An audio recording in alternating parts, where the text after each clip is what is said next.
Hello everyone, welcome again to fine art study. तो आज के इस वीडियो में हम बात करेंगे फाइन आर्ट से संबंधित जो महत्वपूर्ण क्वेश्चन आंसर के बारे में, जो कि एग्ज़ाम में अक्सर पूछे जाते हैं और कुछ क्वेश्चन हैं इनमें से जो कि एग्ज़ाम में पूछे गए हैं। तो चलिए शुरू करते हैं। देखिए, जो डीएसएसबी है उसने अपनी पीजीटी की डेट आउट कर दी है, तो इससे आपको पता लगेगा कि तैयारी कैसी है। टेस्ट ज़रूर अटैम्प्ट करें। साथ ही मैंने इसमें डायरेक्ट आंसर बता दिया है, जिससे कि आपको जो टाइम है वो भी आपका सेव होगा। और अपने दोस्तों के साथ इसे शेयर करना बिल्कुल ना भूलें। साथ ही अपना भी स्कोर चेक करें कि आपकी कितनी तैयारी है, इससे आपका अच्छे से रिवीजन हो जाएगा। तो देखते हैं पहला क्वेश्चन, अजंता की गुफाओं के निर्माण का सही क्रम क्या था। तो देखिए, जब भी हम कोई चीज़ बनाते हैं, कोई बिल्डिंग बनाते हैं, घर बनाते हैं, तो सबसे पहले हम नीचे से स्टार्ट करते हैं। पहले उसकी जो नींव है वो बनाते हैं, उसके बाद दीवारें, उसके बाद छत। ठीक है, इस टाइप से हम बनाते हैं। लेकिन जो अजंता की गुफाएं हैं वो पहाड़ों को काट कर बनाई गई थी। तो उसमें सबसे पहले जो गवाक्ष हैं वो बनाए गए, फिर छत बनाई गई, फिर उसके बाद खम्भे, फिर उसकी जो दीवारें हैं, भित्ती, और फिर उसमें जो मेन द्वार है, मुख्य द्वार है, वो बनाया गया। तो बेसिकली इसमें आपको सही क्रम जो है वो याद रखना है इसके निर्माण का, कि सबसे पहले क्या बना और सबसे बाद में क्या बना। अगर आपसे ज़्यादा ही घुमाकर पूछा जाएगा, मेनली तो नॉर्मली पूछा जाता है, लेकिन अगर आपसे आरोही या अवरोही क्रम में पूछा जाए तो भी आप ध्यान रखिएगा। नेक्स्ट क्वेश्चन है, किन गुफाओं को मौर्यकालीन काष्ठ भवन निर्माण के नमूने पर बनाया गया था।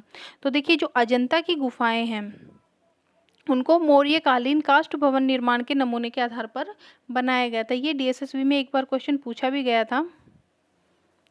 नेक्स्ट क्वेश्चन है, कौन सी बौद्ध संगति में बौद्ध धर्म दो संप्रदायों में विभक्त हो गया था। तो देखिए, हम सब जानते हैं कि बौद्ध धर्म में 4 महासंगतियां हुई थी। तो जो चौथी बौद्ध संगति थी उसमें बौद्ध धर्म 2 शाखाओं में विभक्त हो गया था। कौन कौन सी? एक तो थी महायान, और दूसरी थी हीनयान। इसके ऊपर मैंने डिटेल वीडियो बना रखा है कि कौन सी बौद्ध संगति के अध्यक्ष कौन थे, कहाँ हुआ, उनका क्या उद्देश्य था, किस लिए ये बौद्ध संगतियाँ जो है वो करवाई गई थी। बौद्ध संगतियों से अक्सर क्वेश्चन पूछे जाते हैं। आप फाइन आर्ट को नहीं, आप कोई भी एग्जाम दें, सब में बौद्ध संगति से क्वेश्चन पूछे जाते हैं। तो वो वीडियो आप जरूर देखिएगा प्लेलिस्ट में जाके, उसमें पूरा डिटेल से दिया हुआ है। नेक्स्ट क्वेश्चन है, गुप्तकालीन वास्तुकला का सर्वोत्तम उदाहरण क्या है। तो जो गुप्त काल था उसे उसमें जो मंदिर है, ठीक है, वास्तुकला का सर्वोत्तम उदाहरण है मंदिर। उसके बाद है, किस मंदिर को लाड़ खान मंदिर के नाम से जाना जाता है। तो जो सूर्य मंदिर है उसे लाड़ खान मंदिर के नाम से जाना जाता है। नेक्स्ट क्वेश्चन है, यम सावित्री चित्र किस भारतीय चित्रकार का है। तो यम सावित्री जो चित्र है वो है नंदलाल बसु का, नंदलाल बोस या नंदलाल बसु। नेक्स्ट क्वेश्चन है, एशियाटिक सोसाइटी ऑफ बंगाल की स्थापना किसने की थी। तो एशियाटिक सोसाइटी ऑफ बंगाल की स्थापना की थी विलियम जॉन ने की थी 1774 में, 1774 में इन्होंने स्थापना की थी। नेक्स्ट क्वेश्चन है नंबर 8, तंजावुर किस क्षेत्रीय सांस्कृतिक केंद्र के अंतर्गत आता है। तो ये आता है जो दक्षिणी क्षेत्र है उसके अंतर्गत आता है। देखिए, इसमें जो चारों हैं, उत्तरी, पश्चिमी और दक्षिणी, तो इस टाइप से उनके अलग अलग जो केंद्र हैं वो उनके अंतर्गत अलग अलग केंद्र आते हैं और जो एग्जाम में पूछा जाता है। नेक्स्ट क्वेश्चन है, आर डी रावल का पूरा नाम क्या था। तो आर डी रावल का पूरा नाम था रसिक दुर्गा शंकर रावल। नेक्स्ट क्वेश्चन है, प्रथम जैन संगीति के अध्यक्ष कौन थे। तो जो बौद्ध धर्म है उसमें 4 महासंगतियां हुई थी, लेकिन जो जैन धर्म है उसमें 2 संगति हुई थी। तो जो इसकी पहली संगति हुई थी उसके अध्यक्ष थे स्थूलभद्र। ठीक है, अब बात करते हैं कि ये कब हुई थी। तो ये 322 से 298 ईसा पूर्व में हुई थी और पाटलिपुत्र में हुई थी, और इसकी अध्यक्षता की थी स्थूलभद्र ने।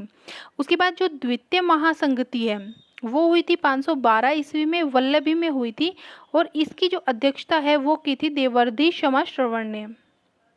ठीक है, देखते हैं नेक्स्ट क्वेश्चन, प्राचीनतम जैन साहित्य को क्या कहा जाता है? बहुत बार ये क्वेश्चन आ चुका है कि प्राचीनतम जो जैन साहित्य है उन्हें क्या कहा जाता था? तो उन्हें कहा जाता था आगम। नेक्स्ट क्वेश्चन, बौद्ध धर्म में स्तूप किसका प्रतीक है? तो स्तूप जो है वो मृत्यु का प्रतीक है। अक्सर जो बौद्ध धर्म के प्रतीक चिन्ह हैं उनसे क्वेश्चन पूछा जाता है कि जैसे कि जो घोड़ा है वो किसका प्रतीक है? तो जैसे घोड़ा है वो गृह त्याग का प्रतीक है, कमल जो है वो जन्म, सांड और कमल जो है वो जन्म का प्रतीक है, इस तरह से। तो जो स्तूप है वो मृत्यु का प्रतीक है। नेक्स्ट क्वेश्चन है, धरातल का वह भाग जिस पर कलाकार चित्र निर्माण का कार्य करता है वह क्या कहलाता है?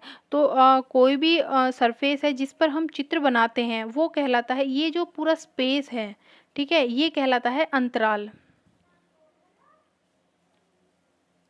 नेक्स्ट क्वेश्चन है, जहांगीर के मकबरे का निर्माण किसने करवाया था? तो ये करवाया था नूरजहां ने। जहांगीर के पुत्रों में सर्वाधिक विद्वान कौन सा था?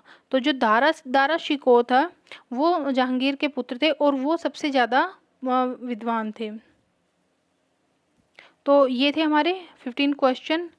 नेक्स्ट जो सेट लाएंगे उसमें भी हम 15 क्वेश्चन लाएंगे। अगर आपको ज़्यादा क्वेश्चन चाहिए तो आप कमेंट करके बता सकते हैं कि तो हम क्वेश्चनों का जो संख्या है वो बढ़ाएंगे।